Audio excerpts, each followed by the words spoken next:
Assalamualaikum warahmatullahi wabarakatuh. Waalaikumsalam warahmatullahi wabarakatuh. Bismillahirrahmanirrahim. Alhamdulillahi rabbil alamin. Wassalatu wassalamu ala ashrafil anbiya'i wal mursalin wa ala alihi wa ashabihil mujahidin at-tahirin, amma ba'du. Bersabda Rasulullah sallallahu alaihi wasallam, "Iza sarratka hasanatuka wa sa'atka sayyi'atuka fa anta mu'min." Apabila perbuatanmu yang baik menyebabkan engkau bahagia, apabila perbuatanmu yang baik menyebabkan engkau gembira, dan perbuatanmu yang jahat menyebabkan engkau jadi susah, itulah tanda bahwa di hatimu masih ada iman. Artinya, belum tentu orang yang berbuat baik merasa bahagia dengan kebaikan yang dikerjakannya. Dan tidak selamanya orang yang berbuat jahat sanggup menyesali perbuatan jahatnya. Oleh karenanya, apabila iman masih ada, apabila hati masih hidup, perbuatan yang baik menyebabkan orang gembira, perbuatan yang jahat menyebabkan orang susah dan gelisah hatinya. Ini mengandung pelajaran. Sekali kita berbuat baik, jangan sekali-kali menyesali kebaikan itu. Sebaliknya, satu kali kita melakukan kesalahan, hendaknya selalu menyesalinya.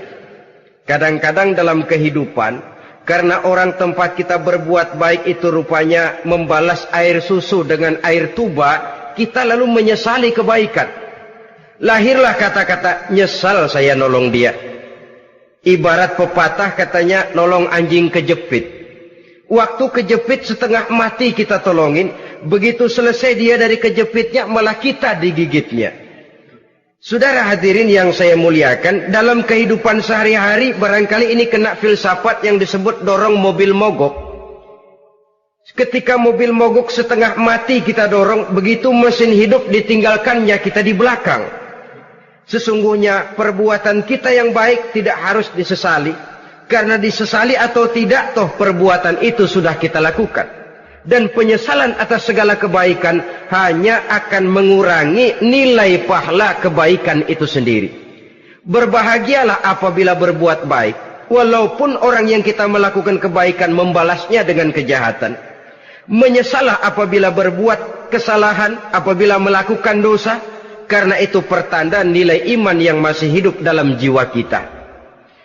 Saudara-saudara kaum muslimin yang berbahagia, jadi sungguh pun pahala dan dosa sesuatu yang abstrak, efeknya jelas dia mendatangkan kebahagiaan atau membawa kepada kegelisahan batin di dalam kehidupan manusia. Orang di zaman materialis kurang terangsang berbuat pahala dan terdorong melakukan dosa. Kenapa? Karena pahala tidak kelihatan, dosa tidak nampak. Kalau pahala kelihatan, barangkali nggak kuat kita mikul pahala. Kalau dosa benjol, umpama tiap bikin dosa palanya benjol, barangkali sudah nggak karu-karuan kepala kita. Baik pahala, baik dosa, sesuatu yang tidak nampak oleh pandangan mata zahir, tapi yang punya efek dalam kehidupan ini. Orang yang banyak pahalanya dengan orang yang banyak dosanya, kalau dia berjalan barangkali sulit kita membedakan. Tapi efeknya dalam kehidupan ini jelas adanya. Sesuatu yang bernama pahala kita perlukan, karena hidup tidak berhenti hingga di sini. Sesuatu yang bernama dosa harus kita hindarkan, karena ada kelanjutan sesudah hidup yang sekarang ini. Kehidupan dari satu pertanggungan jawab. Itu sebabnya Imam Ghazali dalam bahasa yang indah sekali berpesan, "Jaddidis safinah fa innal bahra amiq wa khuziz zad fa innas safara ba'id." Perbarui selalu kapalmu, rawat, jaga baik-baik, dandani kapalmu, fa innal bahra amiq, karena sesungguhnya lautan ini sangat dalam. Satu bahasa yang indah dari tamsil terhadap kehidupan. Perbaiki kapalmu karena lautan ini sangat dalam. Artinya, jaga baik-baik hatimu. pelihara iman dan keyakinanmu, karena hidup ini bagaikan gelombang lautan. Tempo-tempo air tenang, tempo-tempo ombak menggila dan menggunung. Jaga iman baik-baik karena hidup penuh dengan cobaan dan ujian. Itu maksudnya. Wa khuziz zad fa inna safara ba'id. Dan bawa bekal yang banyak karena perjalanan hidup ini sangat panjang. Perjalanan ini sangat jauh. Kita kalau pergi keluar kota tentu saja membawa bekal. Makin jauh kota yang akan kita tuju, makin banyak bekal yang harus kita bawa. Alangkah sengsaranya manusia apabila dia akan pergi ke satu kota yang jauh, modalnya cuma nekat. Bagaimana nanti di sana sajalah. Tidak membawa bekal sebagaimana yang sewajarnya. Hal yang semacam ini senangnya sih belum tentu, keblangsak dan susahnya sudah kebayang. Itu dalam kehidupan di dunia ini. Bagaimana kalau sudah bicara tentang kehidupan yang akan datang? Karena sesungguhnya hidup ini merupakan satu perjalanan yang sangat panjang. Sejak kita tinggal di alam arwah, pada saat jasad belum lagi diciptakan Allah, ruh sudah diciptakannya lebih dahulu. Sampai kemudian kita pindah ke alam rahim, alam kandungan ibu. Untuk kemudian berpindah kepada kehidupan dunia. Dari dunia ini kita pindah ke alam barzakh. Di sana tinggal kita 100 tahun mungkin, 100.000 tahun mungkin, 1 juta tahun mungkin, menunggu saat datangnya kiamat. Lalu dari alam barzakh pindah kita ke alam akhirat. Satu perjalanan yang sangat panjang. Alangkah malangnya, alangkah sengsaranya, jika tahu kita begitu panjangnya perjalanan hidup ini, tidak ada bekal yang kita bawa. Artinya kesengsaraan, kesulitan yang bertali-tali sudah jelas akan menimpa kita.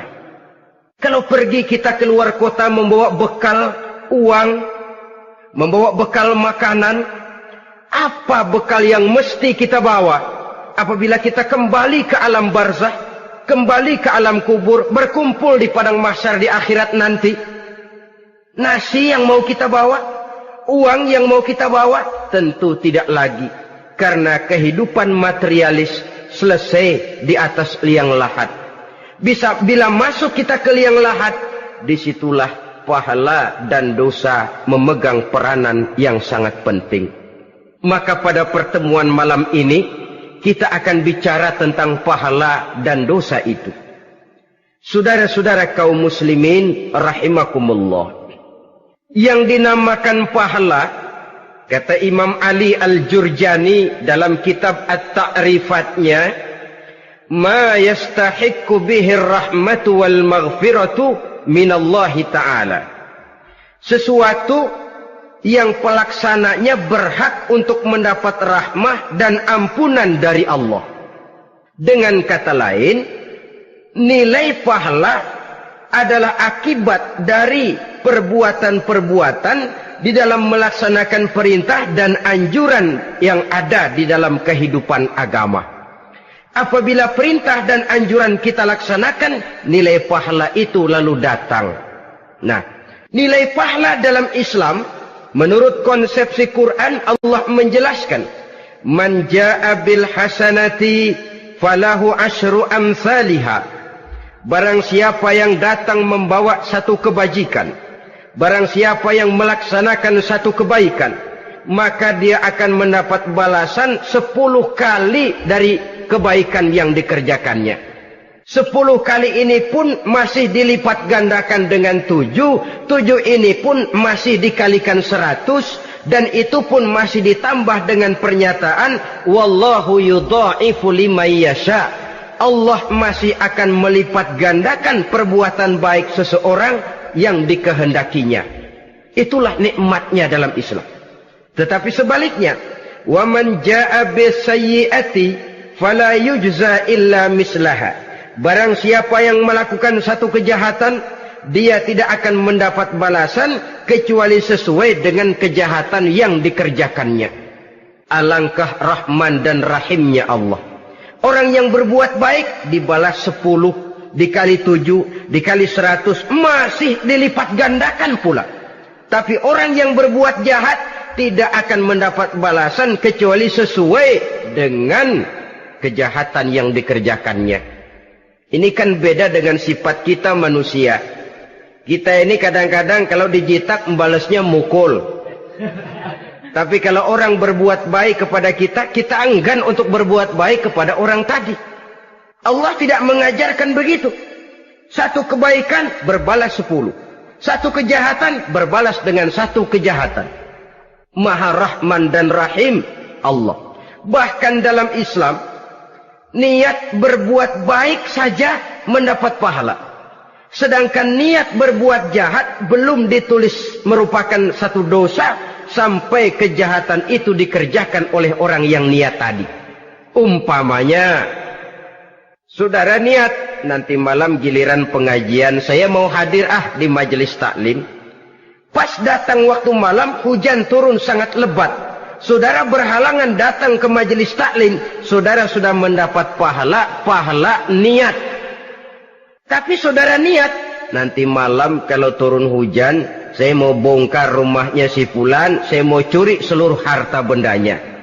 Ternyata malam, saudara tidak mengerjakan perbuatan itu belum ditulis dosa, sampai perbuatan itu benar-benar dikerjakan. Tapi lalu jangan macam-macam, kalau begitu niat aja yang baik, biar nggak usah dikerjain. Niat aja pengen ngaji walaupun tidak ada niatan untuk ngaji. Allah lebih tahu tentang apa yang terdetik di dalam hati sanubari kita. Itulah sebabnya sangat dianjurkan orang untuk melakukan segala macam kebajikan. Dan dianjurkan orang menjauhkan segala macam bentuk kejahatan. Karena dia akan berefek melahirkan dosa dan pahala. Dosa dan pahala itulah alat untuk memperoleh kebahagiaan di alam kubur, di padang mahsyar, sampai di akhirat nanti. Di dunia ini mungkin segalanya bisa kita beli dengan yang namanya uang. Keamanan kita bisa menyewa petugas untuk menjaga rumah kita. Kendaraan yang mewah bisa kita beli. Udara yang sejuk bisa kita ciptakan. Siapa banyak uang dia raja. Mungkin itu di dunia. Tapi bisa apa uang kalau kita sudah masuk ke alam kubur? Bisakah munkar nakir kita sogok? Udah karkir, jangan nanya nih, cepet. Bisakah malaikat azab menyingkir dengan uang semir? Ternyata tidak. Untuk memperoleh kebahagiaan di sana, nilai pahala. Kesengsaraan akan kita dapat kalau kita banyak menumpuk dosa. Oleh karena itu jangan beranggapan, pahala nggak kelihatan, dosa juga nggak kelihatan, biarin saja. Yang tidak kelihatan ini pada waktunya akan memegang peranan yang sangat penting. Tapi tidak cuma untuk menghadapi hidup di situ, kita lalu harus berbuat baik dan meninggalkan yang jahat. Terutama juga di dunia ini. Toh pepatah bilang gajah mati meninggalkan gading, harimau mati meninggalkan belang. Apa yang akan kita tinggalkan setelah kita mati? Kita ingin jasad kita boleh hancur terkubur tanah, tapi nama kita ingin hidup terus, dikenang orang 100, 1000, bahkan 1.000.000 tahun yang akan datang. Ditulis orang dengan tinta emas dalam sejarah, tercatat kita sebagai orang baik-baik. Saudara-saudara kaum muslimin rahimakumullah. Lalu perbuatan apa yang bisa mendatangkan pahala itu? Saudara-saudara, semua perbuatan yang diperintah dan dianjurkan oleh Allah, yang dikerjakan dengan ikhlas hanya untuk mencapai ridho Allah, mendatangkan pahala. Kadang-kadang menurut pendapat kita remeh, tapi nilainya di sisi Allah besar. Itu pahala. Menghitung pahala itu hak prerogatif Allah. Perbuatan yang ringan Allah mau berikan ganjaran yang besar, itu urusan Allah. Misalnya, kata Nabi, la tahkiranna minal ma'rufi syai'an. Jangan kamu menganggap remeh perbuatan baik walaupun kecil. Jangan merasa sulit melakukan perbuatan yang mengandung pahala.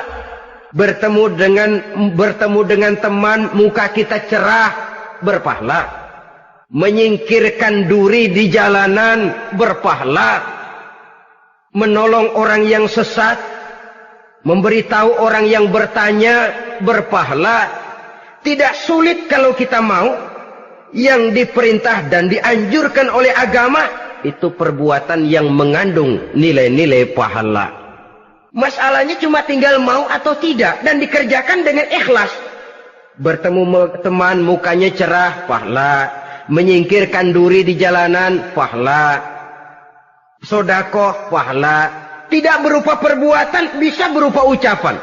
Misalnya bersolawat, pahala. Bertasbih dan bertahmid, pahala. Kata Nabi, kalimatani khafifatani 'alal lisan, saqilatani fil mizan. Ada dua kalimat yang enteng di lidah tapi berat di timbangan akhirat nanti. Apa itu? Subhanallah walhamdulillah. Itu kan amalan yang ringan, perbuatan yang mudah saja, tapi nilainya demikian besar dalam pandangan Allah. Jadi pendeknya, perbuatan yang bernilai pahala adalah perintah dan anjuran agama yang dilaksanakan dengan ikhlas semata-mata untuk mencapai ridho Allah, itu mengandung pahala. Niat dasarnya itu harus karena Allah. Landasannya harus karena ikhlas. Bukan cuma sekedar basa-basi, tidak karena ingin dipuji orang, tidak karena mengharap tanda jasa, tapi ikhlas semata-mata. Dari perbuatan yang paling kecil dan mudah sekali sampai kepada amalan-amalan yang besar dan memerlukan biaya yang besar, seperti melaksanakan ibadah haji, seperti jihad fi sabilillah, membangun masjid, membangun pondok-pondok pesantren, membangun pusat-pusat kesehatan, membangun jalan-jalan umum, termasuk menjaga keamanan. Jangan dikira loh, siskamling umpamanya, menjaga keamanan kampung tidak berpahala. Kalau diniatkan ibadah, menjaga ketenangan warga supaya mereka tekun ibadah, ikhlas karena Allah, itu juga bernilai ibadah. Keluar kita dari rumah, pergi pagi, pulang sore, peras keringat, banting tulang cari nafkah, buat menghidupi anak istri kita. Kalau diniatkan ibadah, melaksanakan kewajiban sebagai kepala rumah tangga, membantu orang tua sebagai anak, itu juga perbuatan-perbuatan yang mengandung pahala. Yang terbaik sesuai dengan bidang kehidupan kita. Ada orang yang dinamakan abid, ahli ibadah, pahala yang paling baik bagi dia banyak-banyak tahajud, sembahyang malam, wirid, zikir, tasbih. Ada yang dinamakan orang alim, pahala yang paling baik buat orang macam ini mengajar, menyebarkan ilmu, mendakwahkan Islam. Ada yang disebut wali, pejabat pemerintah, petugas. Amalan pahala yang paling baik buat orang semacam ini melayani masyarakat, bekerja di bidangnya sesuai dengan profesinya. Saudara hadirin yang saya hormati, jadi dengan demikian perbuatan-perbuatan yang mengandung nilai-nilai pahala ini bisa perbuatan yang menurut kita kecil namun punya nilai besar. Apalagi perbuatan besar dengan biaya yang besar, tentu makin besar juga pahala yang disediakan oleh Allah Subhanahu wa ta'ala. Oleh karenanya, kalau kita bercermin dari ayat Quran, hidup ini kesempatan untuk berbuat baik. Huwallazi khalaqal mauta wal hayata liyabluwakum ayyukum ahsanu amala. Dialah Allah, Tuhan yang telah memberikan hidup dan mati kepadamu untuk menguji kamu, siapa di antara kamu yang paling baik amal perbuatannya. Jadi tidak saya rinci, tapi cukuplah satu penjelasan global. Perbuatan yang berpahala adalah perbuatan melaksanakan perintah Allah atau anjuran Allah dengan dasar ikhlas, dengan tujuan untuk mencapai ridho Allah semata-mata. Lalu apa perbuatan yang mengakibatkan dosa itu? Saudara-saudara, dosa lahir akibat melakukan larangan Allah atau mengerjakan yang dicelaknya. Nah, para ulama ada yang membagi dosa itu menjadi dua bagian. Ada dosa-dosa kecil, ada dosa-dosa besar. Tetapi sebenarnya ditinjau dari segi hakikatnya, kalau sudah melakukan satu kesalahan yang mengakibatkan dosa, jangan dilihat besar dan kecilnya, tapi kepada siapa dosa itu kita kerjakan. Sebab kalau dosa kita anggap satu yang kecil, orang akan terangsang untuk mengerjakan yang kecil-kecil saja. Sehingga dengan demikian, yang kecil pun akan menjadi besar kalau ditumpuk-tumpuk. Sedangkan yang besar bisa saja menjadi kecil kalau selalu diiringi dengan permohonan ampun kepada Allah. Itu sebabnya para ulama sufi, orang-orang tasawuf mengatakan, la saghair ma'al istimrar, wala kabair ma'al istighfar. Tidak ada dosa yang kecil kalau dikerjakan terus-menerus. Dan tidak ada dosa yang besar kalau digempur tiap saat dengan perbuatan istighfar atau memohon ampun kepada Allah Subhanahu wa ta'ala. Cuma saja pada umumnya, karena dosa-dosa kecil itu lebih mudah taubatnya, dan ada janji Nabi, barang siapa yang meninggalkan dosa-dosa besar akan diampuni dosa-dosanya yang kecil-kecil. Oleh karena itu, pada kesempatan ini kita akan juga bicarakan apa saja yang termasuk klasifikasi dosa-dosa besar, dengan harapan kita bisa menjaga diri, menyelamatkan diri, jangan sampai terjatuh ke dalam dosa-dosa yang besar tadi. Tetapi bukan berarti kita harus terangsang melakukan dosa-dosa yang kecil. Ah, biarin kecil ini, tobatnya gampang. Ah, dosa kelas teri. Ah, dosa itu kan tidak kelihatan. Lalu terangsang melakukan perbuatan dosa-dosa walaupun kecil. Kalau berlarut terus-menerus, dia akan tumbuh menjadi dosa yang besar. Oleh karenanya, jangan sampai mengundang pengertian kalau kita membicarakan dosa-dosa yang besar lalu terangsang melakukan dosa-dosa yang kecil. Karena bagaimanapun juga dosa kecil dan dosa besar sama dalam arti kepada Allah kita melakukan kesalahan. Dan dosa yang kecil pun kalau bertumpuk, dia akan menjadi banyak. Saudara-saudara kaum muslimin rahimakumullah, ada beberapa jenis dosa-dosa besar. Jenis yang pertama, asyirku billah, syirik atau menyekutukan Allah. Dari sekian deretan dosa-dosa besar, syirik ini merupakan bapak moyangnya dosa. Dedengkotnya dosa, itu syirik, menyekutukan Allah.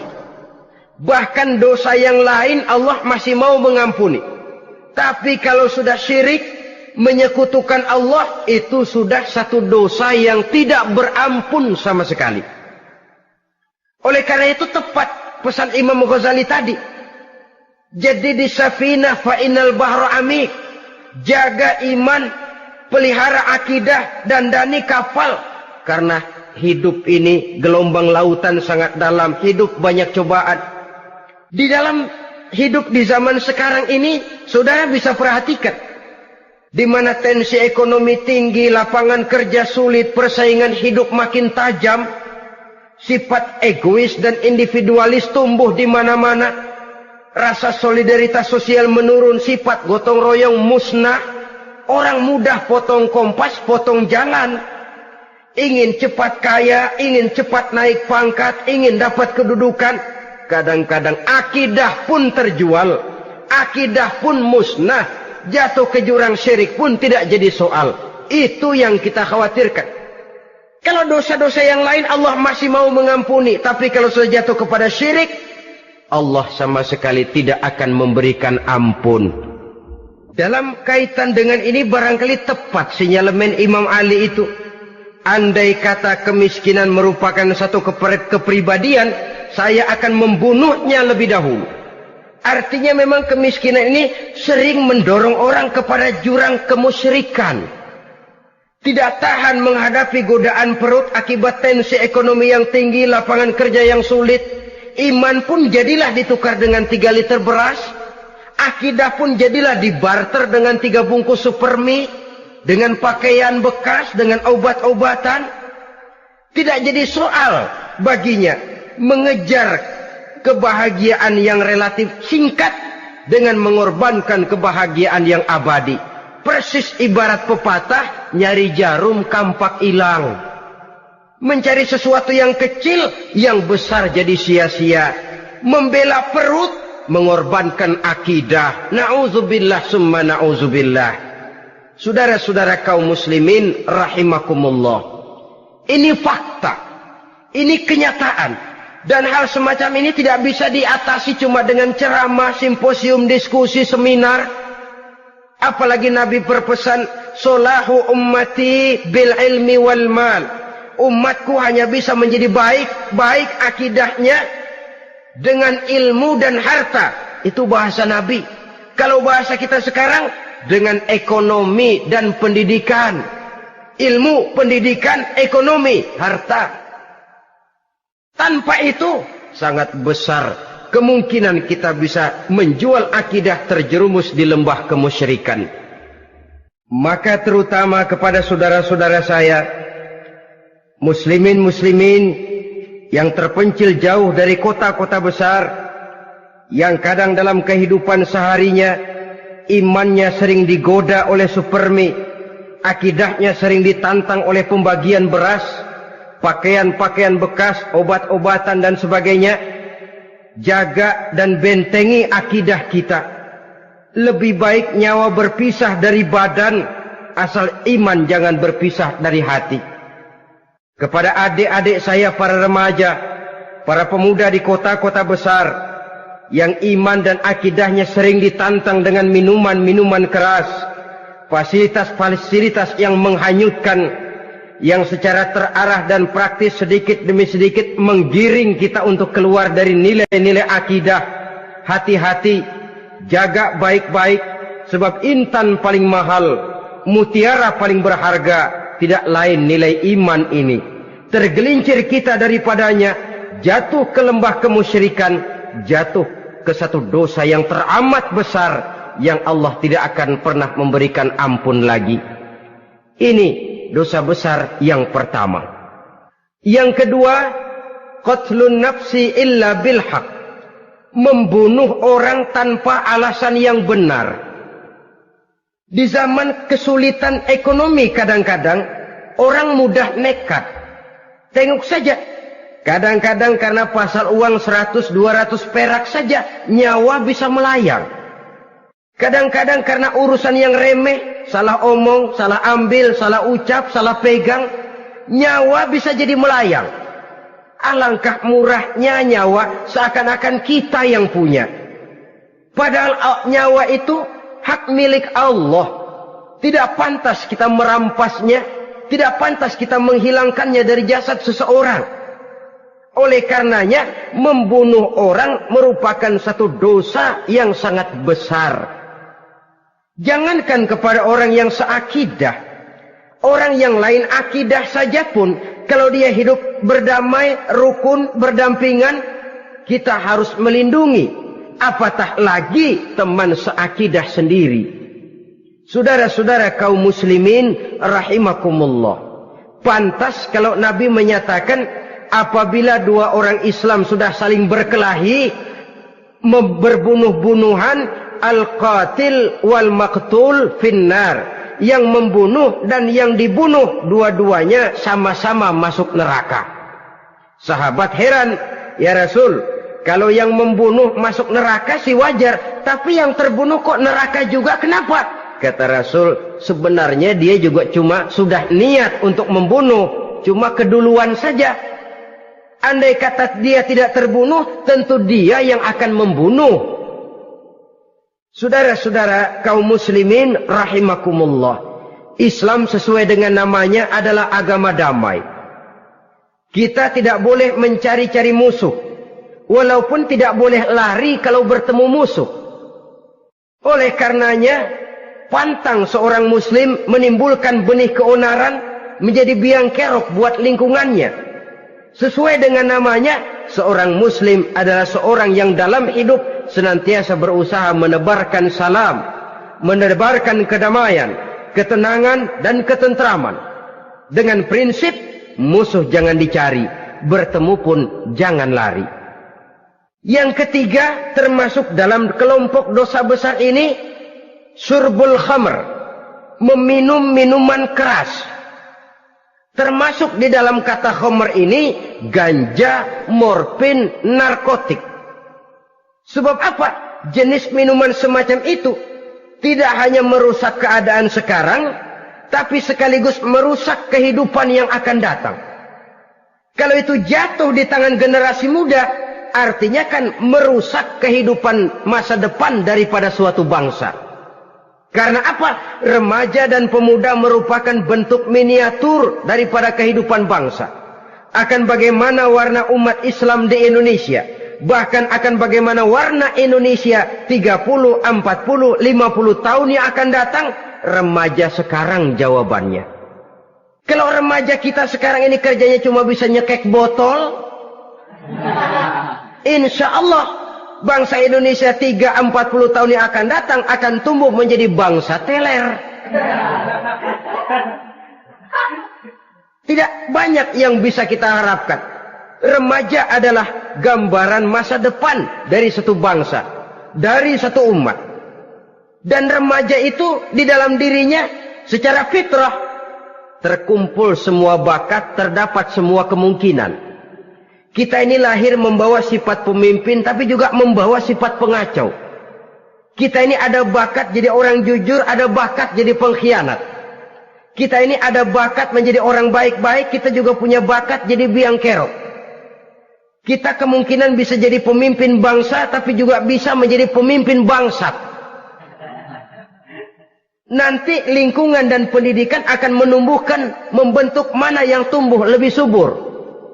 Kalau lingkungan dan pendidikannya lebih banyak bercerita tentang kejujuran, maka nilai kejujuran yang akan tumbuh lebih banyak dalam jiwanya. Dan insya Allah diharapkan dia akan menjadi manusia yang jujur di kelak kemudian hari nanti. Dan masalah minuman keras ini sebenarnya berkait. Kita tidak bisa cuma menyalahkan remaja saja, menyalahkan pemuda saja. Karena bagaimanapun masalahnya kompleks. Menghancurkan sesuatu tanpa melihat kausalnya, tanpa melihat sebab akibatnya kan sama juga bohong.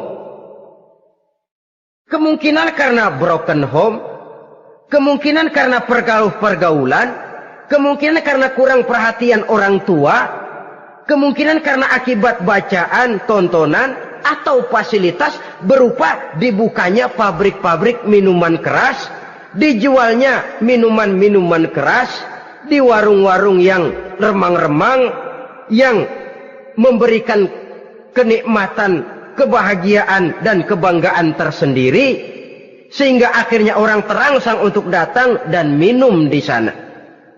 Pada dasarnya memang sepele, cuman minum, nggak ngerugiin orang lain kan? Iya, pada waktu minum. Tapi dikala sudah mabuk, out of control, apapun bisa kita lakukan. Yang kita ucapkan kita tidak sadari lagi, yang kita kerjakan tidak kita sadari lagi.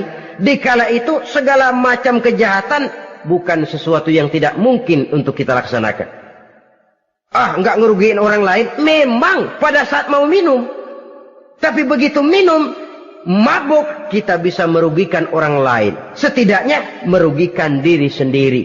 Pertumbuhan IQ menjadi lemah, semangat kehidupan hilang, gairah kerja menurun, kalau tidak ada sama sekali. Lalu apa yang bisa kita lakukan di dalam kehidupan?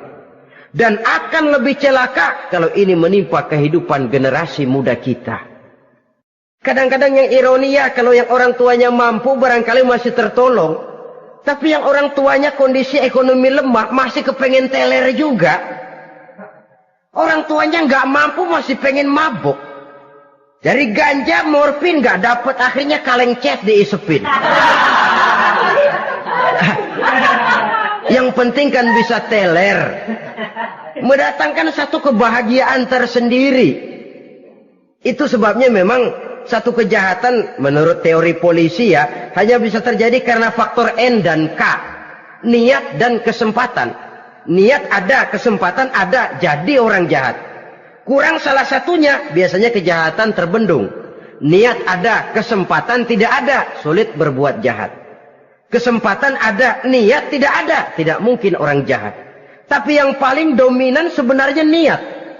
Kalau niat sudah kuat, kesempatan bisa dicari. Kesempatan bisa diciptakan. Biar hansip nongkrong, ditungguin lengahnya. Iya, biarin.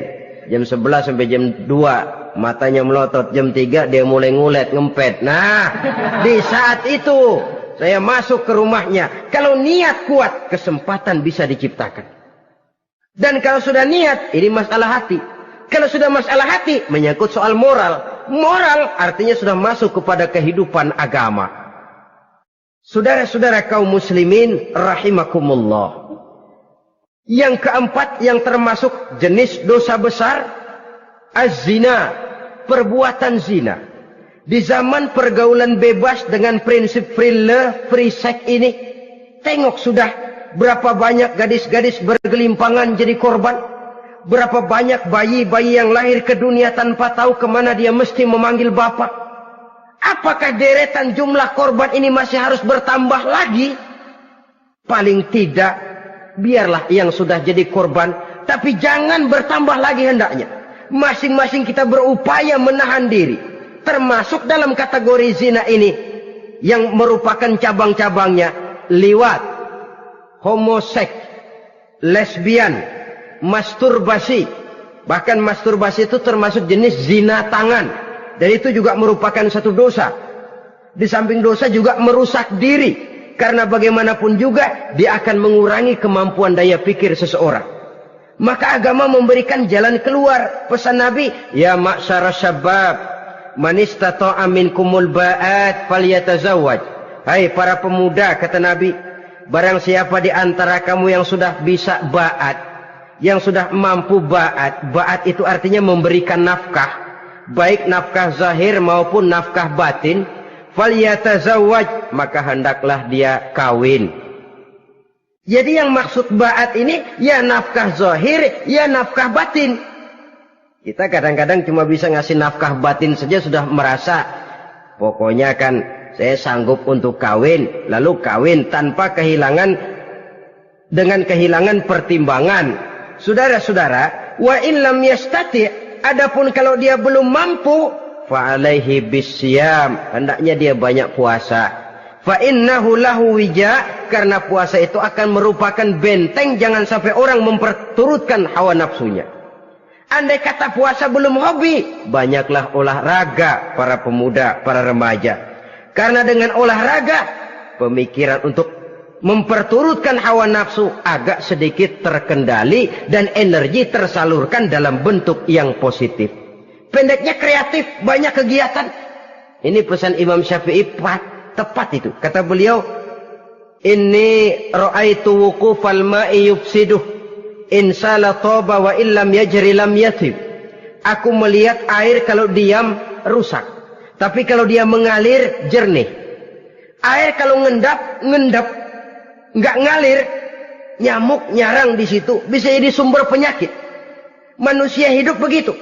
Kalau nggak punya kegiatan, nggak kreatif, kerjanya cuma delohom, ayam-ayam, akhirnya jadi ngerusak. Ngomongin orang. Si Ano, ngapa? Ano. Kebangetan nggak ngapa-ngapain, orang aja dipontenin. Orang diomongin, lahirlah namimah, lahirlah ghibah. Saudara-saudara, air itu kalau ngendap ada aja yang nyarang. Tapi kalau dia ngalir, orang ada kesibukan, insya Allah dia tidak akan jatuh kepada sesuatu yang bisa mengundang dosa. Isilah waktu dengan hal-hal yang bermanfaat. Karena hidup ini singkat dan tidak berjalan mundur ke belakang. Mundur hancur, berhenti diinjak orang. Sekali melangkah, jangan surut mundur ke belakang. Homoseks terlepas dari penyakit kejiwaan. Sekarang ini kan sudah ada persatuan kaum gay katanya. Meminta perlakuan yang sama dan agar dibolehkan kawin sesama mereka. Secara manusiawi boleh. Secara manusiawi kita hargai mereka. Tapi dari kacamata agama, ini jelas merupakan penyimpangan. Dan penyimpangan merupakan suatu dosa. Terlepas dari pertimbangan manusiawi. Jangan karena terlalu memperturutkan suara manusiawi, lalu kita mengesampingkan agama. Termasuk lesbian, wadon karo wadon. Kalau homo itu kan lanang karo lanang katanya.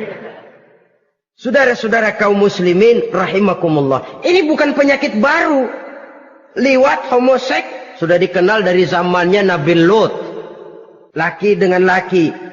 Lesbian dari zaman istrinya Nabi Lut. Terlepas dari penyakit kejiwaan, dari segi agama, ini merupakan penyimpangan dan merupakan dosa yang besar. Yang kelima, yang termasuk jajaran dosa kelas kakap, qazful mu'minina wal mu'minat, menuduh orang mukmin yang baik-baik, laki atau perempuan, melakukan perbuatan zina sehingga hancur namanya di masyarakat. Ini merupakan satu perbuatan dosa yang sangat besar dan sangat dimurkai oleh Allah.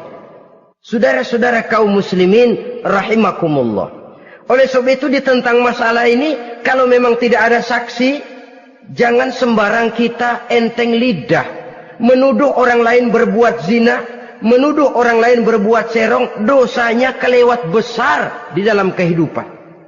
Karena apa? Mencari harga diri itu berat, memelihara kehormatan diri jauh lebih berat. Satu kali orang dihancurkan namanya di masyarakat, dia akan terisolir jadinya. Oleh karenanya, berlindung kita kepada Allah, jangan sampailah dihinggapi oleh sifat ini. Karena sentimen kita kepada seseorang, karena hasad kita kepada seseorang, tidak senang melihat orang lain lebih maju, lalu lidah ini seenaknya saja mengucapkan kata. Padahal sanksi dan resikonya sangat besar. Yang kita tuduh barangkali mendapat pahala dari Allah. Kita sendiri yang menuduh tanpa saksi, tanpa alasan yang benar, mendapat dosa yang sangat besar. Saudara-saudara, memang kadang-kadang aneh dalam hidup ini. Seorang pelacur biasanya bisa menjaga mulutnya di masyarakat, kata-katanya baik, sopan. Kenapa? Karena mulut yang satu sudah tidak terjaga.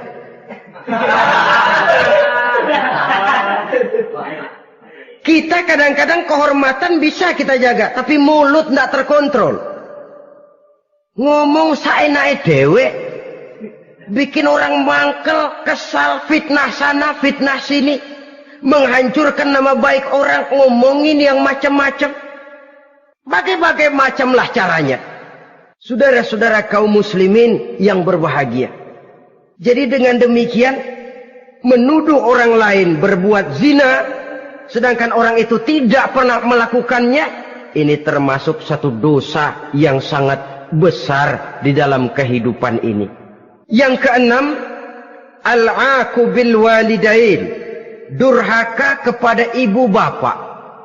Seorang anak, bagaimanapun banyak nilai ibadahnya, banyak kebaikan di masyarakat, menyandang berbagai macam gelar, pangkat dan jabatannya tinggi, tapi kalau sudah durhaka kepada kedua orang tuanya, alamat hidup tidak lagi membawa keberkahan.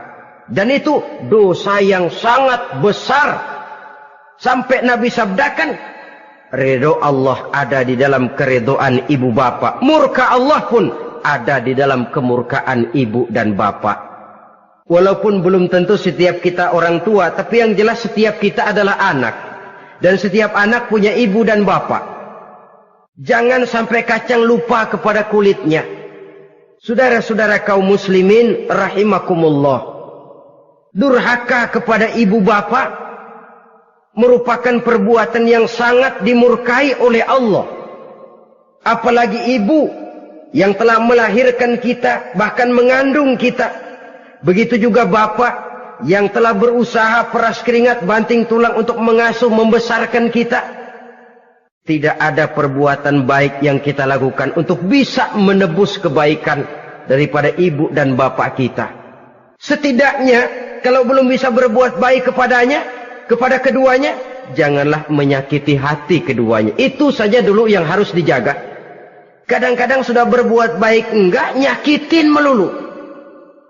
Sudah nyenangin belum bisa, saban sehari nyakitin saja. Padahal kedua orang tua itu doanya manjur, sebagaimana sumpahnya juga bisa jadi kenyataan. Dan sering bahkan menjadi kenyataan. Sampai ibu bapak sudah wafat, sudah meninggal sekalipun, kewajiban berbakti masih harus terus dilakukan oleh seorang anak.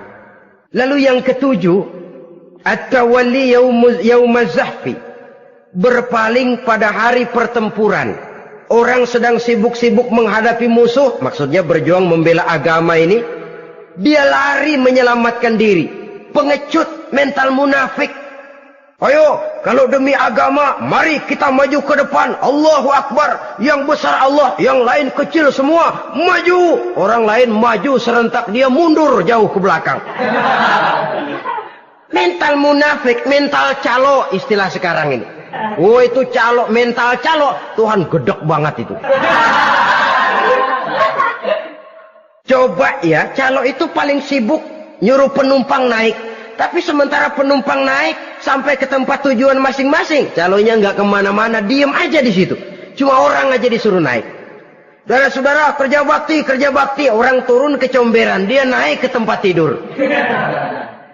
Mundur di hari pertempuran, menyebabkan orang lain gugur, dia sendiri menyelamatkan diri. Mental pengecut, mental munafik, itu merupakan dosa yang sangat besar. Saudara-saudara kaum muslimin rahimakumullah. Itu sebabnya agama itu memerlukan keberanian. Memang, tapi bukan keberanian yang tanpa perhitungan. Sebab berani tanpa berhitung namanya berani babi. Kita berani kalau benar, kita harus takut kalau salah. Jangan dibalik. Salah berani, nekat namanya. Benar takut, pengecut namanya. Orang yang pengecut adalah orang yang takut membela kebenaran. Orang yang nekat sesungguhnya udah salah nggak malu lagi. Udah salah nekat lagi. Merasa rugi berbuat kebaikan, puas kalau berbuat kejahatan. Padahal Nabi pesan, siapa yang berbuat dosa sambil tertawa, nanti dia akan masuk neraka sambil menangis. Karena itu dipesan pula di dunia ini, sering-seringlah mencuci mukamu dengan air mata taubat. Cuci lidahmu dengan zikir kepada Allah.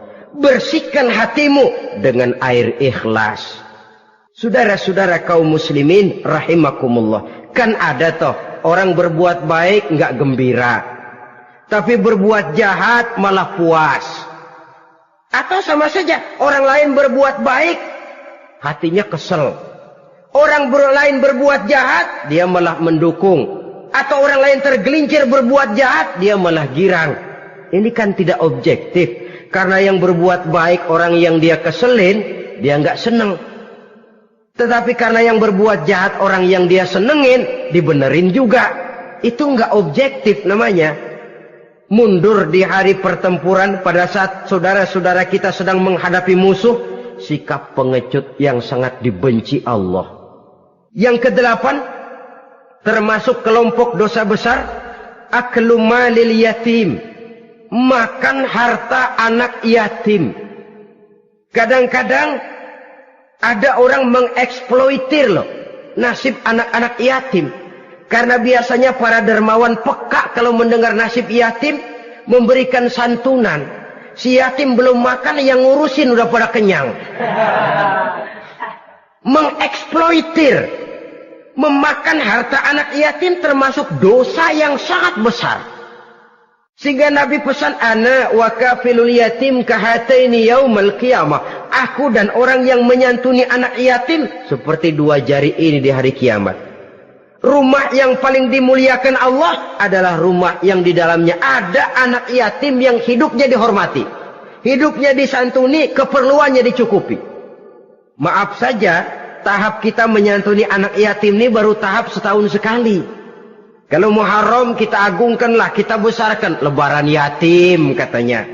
Kita kumpulkan dana, kita usap kepala yatim, kita kumpulkan beras, kita bagikan hari itu. Perkara bulan depan kelaparan, kita tutup kuping. Perkara bulan berikutnya dia kelaparan, kita masa bodoh.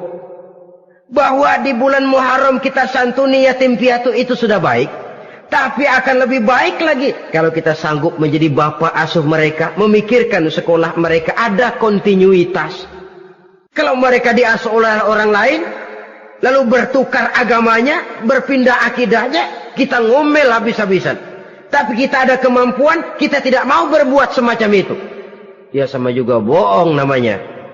Saudara-saudara kaum muslimin rahimakumullah. Orang yang menyantuni yatim mendapat pahala besar.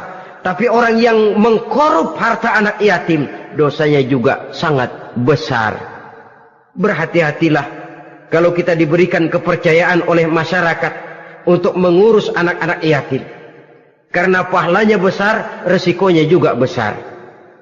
Yang kesembilan, syahadatuz zur, sumpah palsu.